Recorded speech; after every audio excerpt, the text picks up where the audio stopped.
But all right, YouTube voice on. I do want to do a little recording on Devil Jin. I think a lot about this character and how problematic he is, and I have a lot of people asking me why I get so annoyed with Devil Jin as well.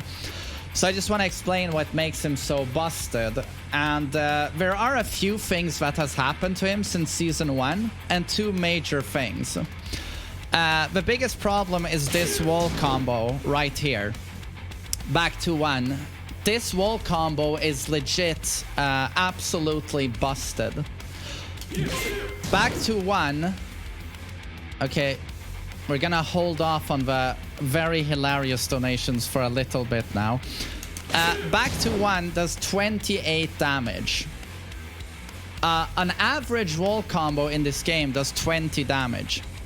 So Kazuya's, for example, you know, put them on the wall, while standing 4, down for 1, 4, 1 plus 2. You know, pretty chunky and dramatic, right? 20 damage.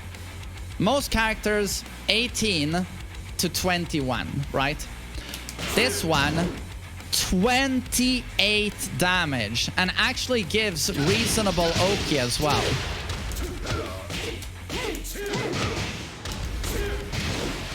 Okay, except I'm the one playing, so we'll see if I can land this. I don't know why, as soon as I hit that fucking record button, I have the execution of a random viewer of mine, no execution. So there we can see 103 damage, and back to 1, 28 damage. We know the damage. It's absolutely busted when you compare it to other characters, and he also gets some Oki afterwards. So wall combo completely busted.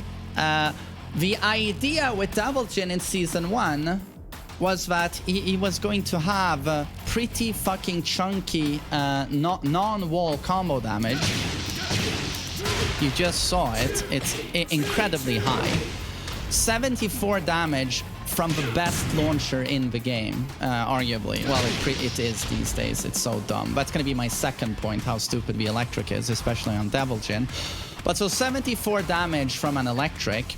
But in terms of wall combo damage, a lot of people don't remember this because he's so crazy at the wall these days. But he used to have actually weak wall combo damage. And there was a reasoning behind this, actually. So you'll see cooldowns in Season 1. He'll do 1-1, down 1.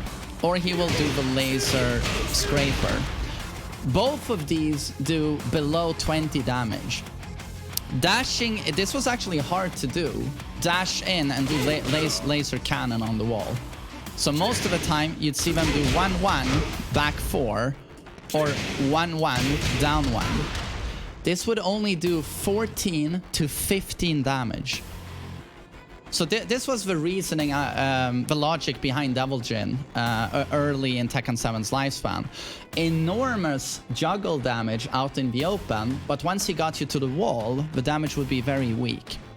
Do you know why they did that? Well, for one, you know, so that the combo damage wouldn't go up to 103, as you just saw, but also because he has a launching Hell Sweep, right? And yet here you have to be very careful, because a launching Hell Sweep out in the open was never so bad, right? Because of a heavy scaling. It would do around, you can go up to 40 damage if you end with back to 1. Or you can go for Oki, you can do something like this. Back to 3, and this sets up a very nice vortex afterwards. He recovers so quickly. But the problem is, when you give him this back to 1, suddenly, and people don't think about this, but it's an enormous buff to his Hell Sweep. So what you do now is that you just make sure if you get to pick a stage with walls, or I mean, most stages have walls, and suddenly this is now an insane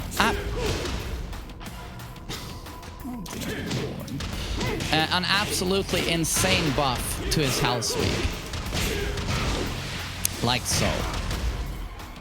So that used to do, if you would do his old combo, you'd get something around 50. Pretty low 50s. And now you get 60 plus damage. So in my opinion, back to 1 is absolutely busted and it's made his 50-50 absolutely busted. You can't have a launching Hell Sweep and have arguably strongest wall combo in the game. Julia, if you do her stomp, she gets 29 and Crazy Oki. Master Raven can also get 29. But I would say that those wall combo enders are not as consistent as Devil Jin's back to 1. And also, if you have a floor break stage, this is absolutely super busted. It's hard to describe how busted it is. So that's the biggest problem we have with Devil Jin right now. But another huge problem, and this is a problem with Kazuya as well, but it is the electric. It's been buffed. In Season 2, they gave it the tracking, and then in Season 4, it was, right? It was not Season 3. Or was it Season 3? They made it recover really quickly. It's okay to give this move either of those, but you don't give the electric both of those. And it dumbs down these characters too much. And it's like Kazuya, I can survive that type of buff. I do want them to remove it, but to me it's acceptable because he's so flawed in other areas. But when you have Devil Jin, a character that can literally do anything, like literally anything. He has every single tool you need, including that disgusting Hell Sweep. You give him an electric that oh god, can I do an electric? That recovers pretty much instantly and tracks to both sides. When people have to be so wary of that 50-50, right? That 50-50. You give him an electric that tracks both sides and recovers that quickly.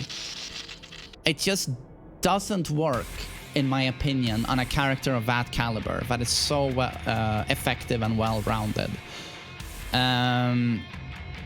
And another point I want to make, and this is just a detail, well, these are the two main points on Devil Jin.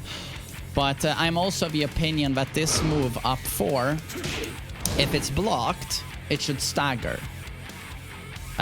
This is because this move is a little bit like an invincible Dragon Punch that launches, right? It's a full launch. And when as soon as you press that button, Devil Jin almost goes invincible. This will go right through a lot of mids even, and beat most highs and most lows. So you're already, before it even connects, you have something great, right? You steal the turn of your opponent. And then you get a launch if it hits. But not only that, if they block it, there's a mix-up for your opponent, right? You could either go back like this, and then they need a long range, slightly delayed punish. But if you stay up there, most characters actually have to jump to hit you, do a jumping kick. So if they expect that and you go back, you actually get a punish on them as they land. 1-1-2 or back 1-2. There should be no mix-up here. You already got something massive. Just simply by doing this attack, you already got crazy evasion and the potential to launch and steal your opponent's turn, right? Why should you get a mix-up afterwards if it's blocked? And this puts too much of an emphasis on your opponent to be defensively a very strong player. This is too brain dead. If this is blocked, Devil Jin should fall to the ground and look like this, you know, crumple stun, and you should just get your punish no matter what. This problem also exists with Akuma, for example, when Akuma does while standing 2. He can do while standing 2 on his own, or he can do a special cancel into any special, and it's like, well, I just blocked your while standing 2. But if it hits, does crazy damage. So why should it be a semi-win even on block? You get a mix-up. It's just these balancing decisions I don't really understand, and puts too much emphasis on the opponent being a super strong defensive player. So I hope you get where I'm coming from. That's more of a detail, but yeah, if you want to know what makes Devil Jin flat out busted right now, it's back to 1. he gets 8 more wall damage than your typical character. 8 more. And he also gets a strong Oki situation afterwards, right? And again, there's no excuse for this character, as all-round as he is, to have an electric that recovers immediately and tracks to both sides when you're desperately trying to step the best hell sweep in the game. Right? So yeah, I just wanted to put this in a video, so hope it was informative and hope you enjoyed it. Thanks for listening. Thank you.